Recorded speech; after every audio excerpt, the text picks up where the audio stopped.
I almost didn't go, actually, because I was scared. And when I talked about it with my friends and family, I was kind of saying like, oh, I might not go because there's this other job I can do that's really great. But when I really looked at myself and realized it, like the reason that I was considering not going is because I was scared. And there were so many times in the experience where I was scared or it was uncomfortable.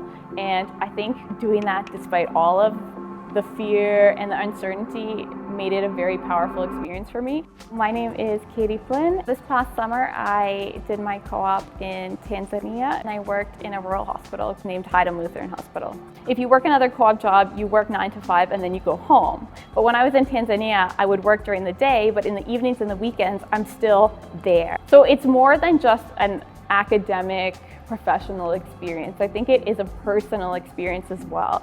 In Haydom and in Tanzania, they're not used to having clinical pharmacists. The pharmacists there work in the inpatient dispensary. They also have local community pharmacies.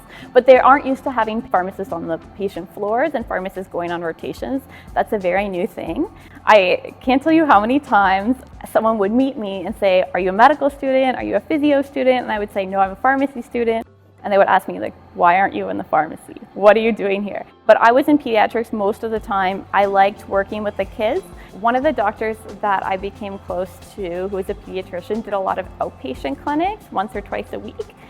So once we kind of developed a relationship, I went to the outpatient clinic with him. So I would see those patients and we'd assess them. And that was like a very cool experience because you see children that are so sick, and when you see outpatients, you see children that are less sick, which is really nice. It completely changed my idea of what I want to do going forward.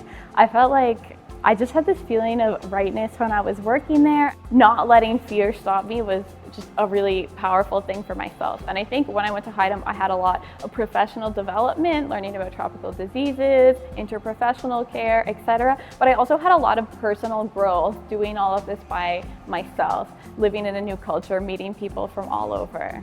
If you want to do something like this, it may be a once-in-a-lifetime opportunity. So I would fully take advantage of it.